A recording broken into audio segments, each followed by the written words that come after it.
नमस्कार, नेट्रिक न्यूज देख रहे हैं आप। आपके साथ मैं हूं मानसी जायसवाल। आजकल सड़कों पर वाहन पर सवार लोगों के दिमाग में बस एक ही चीज घूमती रहती है, या यूं कहें ट्रैफिक पुलिस के दिखते ही लोगों की धड़कनें तक बढ़ने लग जाती हैं, क्योंकि उन लोगों को भी नहीं पता कि कब उनका चालान कट जाए। ये चालान कोई मामूली चालान नहीं, बल्कि वाहन चालक का दिवाला निकालने के बराबर है। खबर में आगे बढ़ें इससे पहले अगर आप हमारे चैनल में नए हैं तो सबसे पहले चैनल को सब्सक्राइब कर लीजिए। इसके साथ ही बेल आइकन को भी जरूर दबाएं, जिससे हर अपडेट आप तक समय पर पहुंच पाए। जब से नया मोटर व्हीकल एक्ट लागू हुआ है, तभी से लोग काफी परेशान नजर आ रहे हैं। नए एक्ट में ट्रैफिक रूल्स तोड़ने पर भारी भरकम जुर्माना वसूला जा रहा है। ट्रैफिक पुलिस नए एक्ट के हिसाब से मुस्तैदी से नियमों का पालन करवा रही है। नियमों का उल्लंघन करने पर हजारों हजार के चालान कट रहे हैं, लेकिन इस बीच सवाल कई उठ रहे हैं, जिनके जवाब आम लोग ढूंढ रहे हैं। क्या चालान कटने का जुर्माना 10 गुना बढ़ाना ठीक है? क्या चालान काटते समय उस वाहन चालक से उनकी आर्थिक स्थिति के बारे में जान लेना जरूरी नहीं? हाल ही में एक मामला सामने आया, जहां एक स्कूटी चालक का चालान 25,000 रुपए काटा गया, जिसकी स्कूटी की कीमत केवल 15,000 थी। लेकिन उस व्यक्ति ने समझदारी दिखाते हुए अपनी स्कूटी वहीं छोड़ दी और 10,000 रुपए बचा लिए। ये बात हम सभी जानते हैं कि ट्रैफिक नियमों का पालन करना बेहद जरूरी है, लेकिन ट्रैफिक नियमों की आड़ में ट्रैफिक पुलिस आपको परेशान नहीं कर सकती है। इसलिए ये जरूरी है कि आपको ट्रैफिक नियमों के बारे में पूरी जानकारी हो, ताकि किसी भी तरह से और गलत तरीके से ट्रैफिक पुलिस आपसे ज्यादा चालान ना ले सके। सबसे पहले हम आपको ट्रैफिक नियमों के बारे में बता देते हैं। ट्रैफिक पुलिस आपको रोक सकती है, लेकिन आपके पास भी कुछ अधिकार हैं। जिस तरह से आप नियमों से बंधे हैं, वैसे ही ट्रैफिक पुलिस के जवानों को भी नियम फॉलो करने हैं। मसलन हर ट्रैफिक जवान को यूनिफॉर्म में रहना जरूरी है।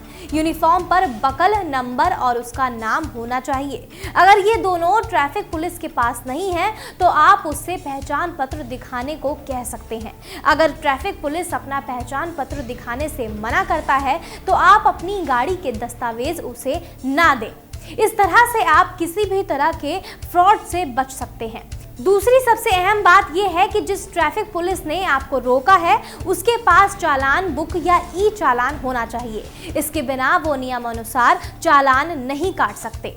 इसके अलावा आपको बता दें, ट्रैफिक पुलिस आपकी गाड़ी की चाबी जबरदस्ती छीन नहीं सकती।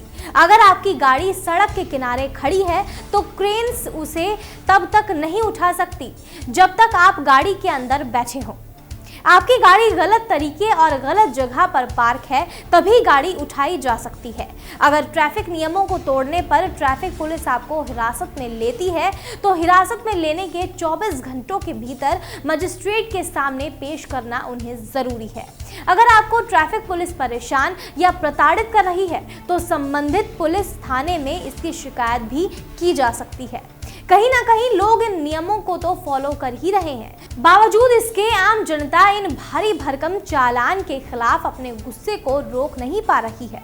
लोगों का कहना है कि जिस हिसाब से इतने कड़े कानून बनाए गए हैं और चालान की राशि बढ़ाकर सीधा 10 गुना कर दी गई है, इसकी कोई जरूरत नहीं थी। कुछ लोग तो सवाल ये भी पूछ रहे हैं कि क्या चोरी की सजा फांसी हो सकती है? तो अब आप ही बताइए, क्या वाकई इतने भारी भरकम जुर्माने की जरूरत थी? इस सवाल का जवाब जानने के लिए हम आपको बाकी देशों के भी हाल बता देते हैं। एशियाई देशों में नशे में गाड़ी चलाने पर सख्त सजा और जुर्माने का प्रावधान है। ये ज्यादातर एशियाई देशों में लागू है। ताइवान जैसे देश में नशे में गाड़ी चलाने पर 2 साल की सजा और $6700 यानी करीब 4,82,000 रुपए के जुर्माने का प्रावधान है। अगर नशे की हालत में गाड़ी से एक्सीडेंट हो जाता है, तो 7 साल की सजा और एक्सीडेंट में किसी की मौत की हालत में 10 साल की जेल की सजा का प्रावधान है। यूरोपीय देशों की बात करें तो वहाँ भी गलत तरीके से गाड़ी चलाने पर सख्त सजा और जुर्माने लगाया जाता है। हॉलैंड में तेज रफ्तार में गाड़ी चलाने पर गाड़ी हमेशा के लिए जब्त कर ली जाती है। लेकिन सवाल अभी भी वही बरकरार है कि भारत जैसे देश में आम जनता इतने भारी भरकम जुर्माने का भार झेल पाएगी? आपकी इस बारे में क्या राय है, हमें कमेंट करके ज़रूर बताएं। और इसके साथ ही अगर आपने चैनल को सब्सक्राइब नहीं किया है तो चैनल को सब्सक्राइब कर लीजिए। आप देख रहे हैं नेट्रिक न्यूज, साहस सच कहने का।